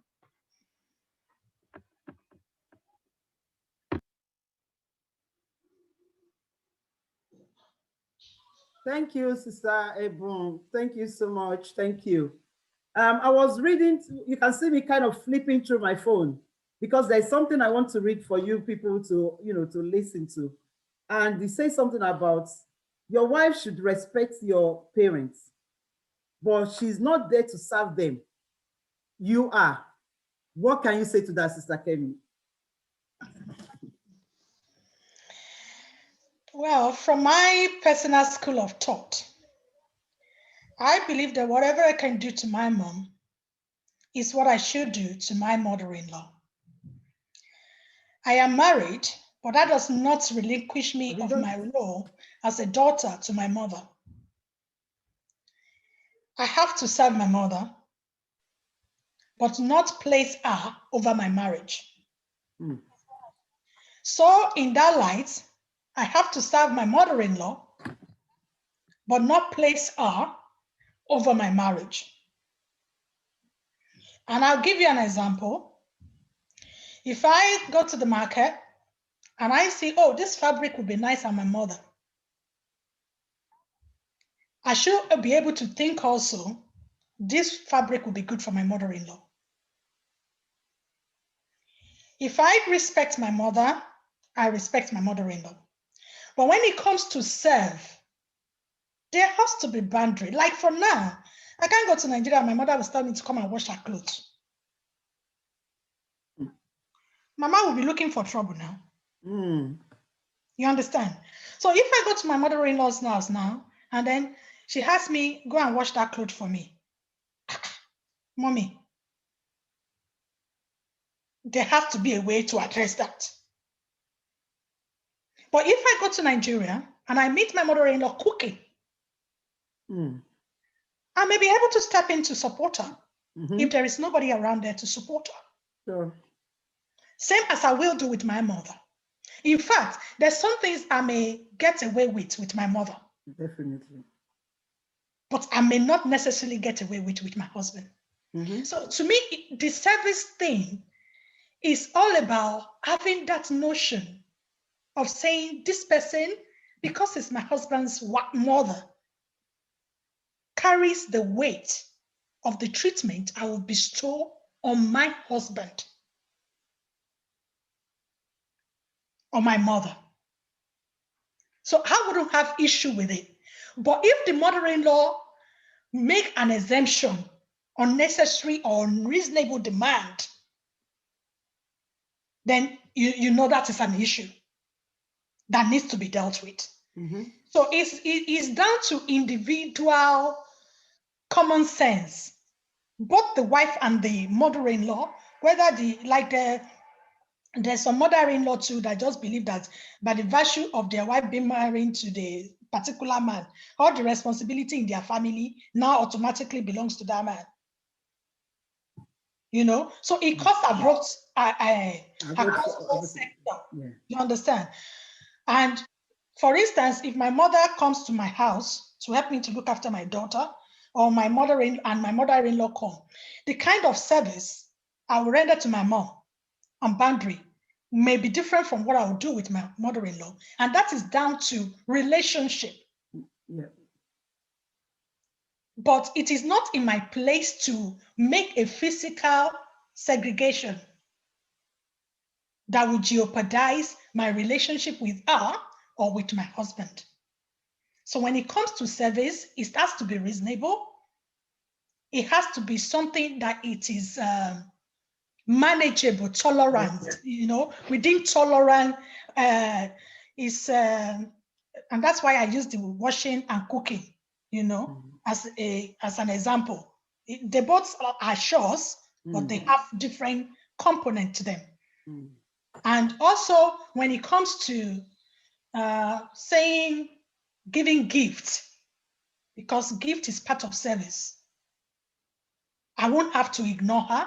Christmas, Easter, holiday, birthdays, you know, paying that homage that is due to one mother's and not creating unnecessary wall, I think is one of the ingredients that I have personally used to enhance my relationship with my mother-in-law. Thank you so much, Sister Kemi. Thank you so much. I'm really conscious of the time, and I know that we have about 7 more minutes to go. And I quickly want to find out if there are questions in the chat room for me to kind of send to you. Somebody said, what happens if the husband doesn't handle it with wisdom? What would the lady do? And I'm going to give you 1 minute each to answer that question, Sister Ebun and Sister Kemi. Sister Ebun, what happens if the husband doesn't handle it with wisdom, with regards of the cooking and, you know, and this giving it to mother-in-law or father-in-law, you know what I mean? First, I think again, it's go to home training, because if you would train a daughter, a son properly, you will not have any problem in serving anybody. And but for Bible actually say it, for you to be great, learn to be a servant of all. For any level, Bible receives the humble and give grace to the proud. And when you want to look at our normal life, being humble, being respectful is important and is key. So actually, and Sister Kemi nailed it. Actually, basically serving them food, do the basic things that you do for mom, that you do for your husband. I think that's part of respect. That's part of honor. God asked us, why will you sit down? You are home, all of you are home. Maybe if you're breastfeeding, maybe you'll do something. Yes, maybe your husband can help you to support, but I think it's spontaneous to do that. You're trying to honor her when you're doing that, and when you're serving, you're chatting with her, you're doing, and again, you're building and you're fostering relationship. You're not putting a show.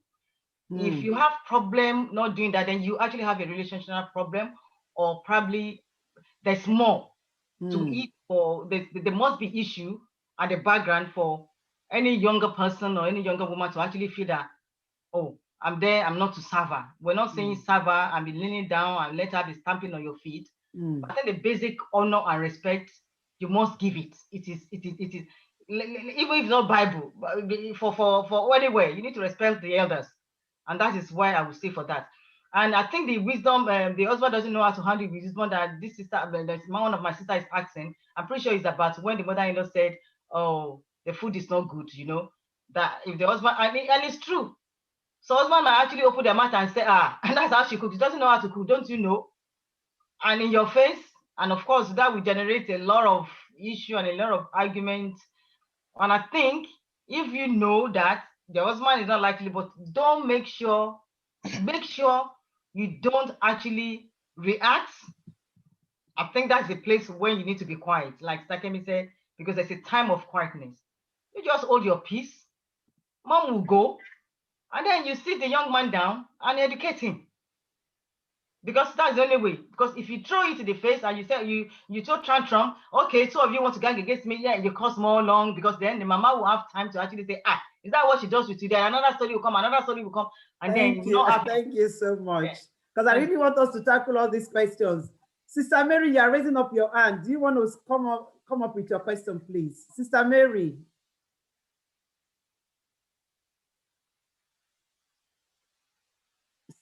Sister Mary, you are raising up your hand.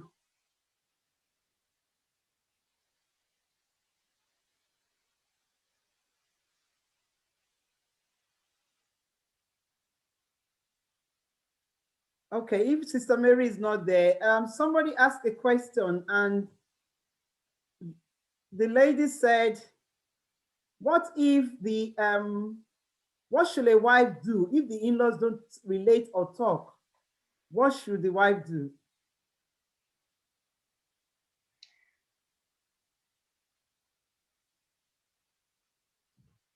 I'll say, generally speaking, when in-laws refuses to talk to you, or they are not forthcoming. Some of them maybe even be talking to you and just doing it passively. The best thing is mind your business, and your business is your husband. Your business is your children. Just mind them, and if they come around, you smile, and pay your role as a wife and a sister-in-law to them as at when due, but don't try to intervene, because there's certain times that even the issues they may have may not be directly to you. It may be towards your husband, which with or without you being in that relationship, they may still have that conflict going on. So sometimes it's just knowing how to manage who you are in that relationship with your husband and your children, and placing yourself in that position of strength. Because even when you are not interfering and you are not pushing things are likely to resolve itself. I wrote something yesterday that sometimes God should let us understand that we don't know it all. If you see on my Facebook, it's to say, God forgive us for the moments that we assume we know everything. There are going to be times that we are just weak. We don't have the strength. We don't even have the solution. But one thing is, wisdom of God, the Holy Spirit always have a way of providing solution from the position of quietness, meditation. God will teach you what to do. And when you don't know what to do, take it to him. He will tell you what to do. But what it will not be is for you to try to fight every battle or try to provide solution to every dilemma that comes across with you or in your marriage. No. And always remember, marriage is not just about mother-in-laws or sister-in-law or extended families alone. There's so many interferences that can come. It could be issue of infidelity, it could be issue of finance, it could be anything really. And sometimes it's just having the courage and strength to take a step back and evaluate situation and just pour it into God. And sometimes it might even be pause and just saying to God, help me through this, and he will. Thank you, Sister Kemi. Thank you so much. Sister Ebun, your final word, please. My final word is, make sure any young people out there, solid foundation. And remember, build a solid foundation of clinging to oneself before you go on the journey. Don't lose your self-identity. Respect and honor the father and the mother. So respect and honor your parents-in-law, and learn how to speak. And we, all of us in this generation, in this age, that will soon be mother-in-law or grandmothers, learn how to speak. Learn how, Bible, I expect us to respect our children. So learn to respect them, because it's your daughter-in-law suddenly, does not mean you should not respect her. Some of them talk to you as if, and even the way they will not talk to their own daughter. So let's learn to respect them as well, and respect them as one, and just give them boundaries, and stay in a place of prayer and advice.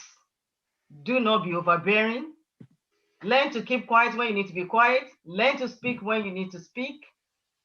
And prayer, God, let it be your guide. And the Lord will bless your marriage in the mighty name of Jesus. And for any one of us that are going through trial, just be firm and don't lose yourself. The Bible says, love God with all your might, with all your soul. And the second one is love yourself. Love yourself as you will love your neighbor. I don't know how to place it, but so love yourself. Love yourself. You'll be able to love your spouse equally. And the Lord bless you.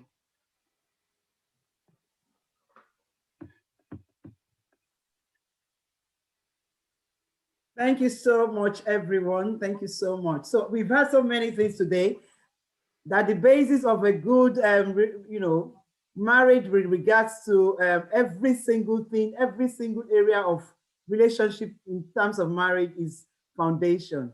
The Bible said, I mean, we all know about the Bible because I don't want to be really about into Bible that much, but then sometimes we have to kind of interlock with each other. It says if the foundation is not solid, what happens? Everything is spoiled. So we have to have a good foundation. You need to know the person that you are marrying or that you are married to. And, you know, that is sometimes you have to study the kind of family that you are moving into. Because a lot of our girls, a lot of our sons, you know, our boys too, when they are in a relationship during that courtship period, all they are about is about that man, that guy. Even though sometimes the guy takes them to the family to go and meet up with the family, they are not paying attention to their surroundings. They cannot see. The only thing that they see is that guy, is that man. And if then you can only see that man, when you now extend it to marriage and it becomes a marriage where two of you come together and you become one, then you still have to continue to see that one person. And then, you know, avoid every environment, you know, noise. I call them noise. But having said that, they said we have to show respect. We have to, you know, we have to compromise. We have to communicate. We have to know when to talk, and we have to know when to kind of stay back. And then that doesn't mean that if you are going, you know, through a relationship or a marriage that has got, because I always preach it on my show every single time that we discuss marriage. The only thing I wouldn't compromise with anybody, and I'm saying it loud and clear, is when my daughter or my son is actually in an abusive relationship or a marriage whereby domestic violence is becoming, you know, the trend of that marriage, then something has to be done. There should be some interference, but then still, we still need to use wisdom. I thank you so much, everyone that has come in this evening. Sister Ebon, I can't thank you enough. Thank you so much, because I called you just within the twinkle of an eye and you just responded. I really appreciate you. Thank you so much. And I pray that the oil of anointing over you will not diminish in the mighty name of Jesus. And you will continue to showcase yourself and, you know, support these children, you know, the children, young people and their families to kind of, you know, get it better than we did. Because what we are aspiring now is that they should do better than we have done. And they should be in a lasting relationship than we have done. And I pray it shall be so in the mighty name of Jesus. Sister Kemi, oh my God, what should I say? This is the second time that you're coming to this and you've been marvelous. Thank you so much for coming. Your oil of anointing too will never diminish. It will continue to, you know, grow from strength to strength. That's wisdom that Almighty God has given every one of you. It will continue to prosper in the mighty. And I thank Sister Jimmy, as even though she's left, I really, really appreciate her. And I thank God for her life. It's somebody that I knew right from a little bit, you know, when she first got married. And I can see the God Almighty growing in her lives and, you know, blossoming. And she's able to contribute her own quota to the newly wedded and those aspiring to get married as well. I thank all my friends that are on this platform, my sisters, my friends, the young ones, all the new misses and the aspiring ones. Thank you so much for joining. And I hope that by the next 2 weeks that we will come together and we'll be looking into another interesting topic of, you know, where we'll be discussing about marriage and, you know, our finances. Should money become an issue in our marriage? Should it be a problem in our life? Should that be enough for us to say, oh, I don't want to be in this marriage again?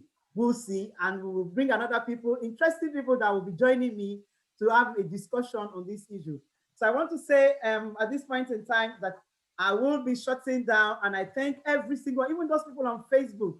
Thank you for joining us for this beautiful, you know, discussion. I've learned a lot as well. You know, as a young mother-in-law, I'm learning. Because I don't want that tag on me to say, oh, that mother-in-law is the one that is having, I don't want that. In fact, I don't even have the time, to be honest with you. I'm a modern mother-in-law, and I want to maintain it like that. So let everybody do their own thing, and let them get to me when they need me. And that is what I want every mother-in-law now and father-in-laws to start aspiring to do. And I know God will help us. Thank you for joining me. And on that note, I say goodbye. Enjoy the rest of your weekend and have a blessed day. Thank you very much.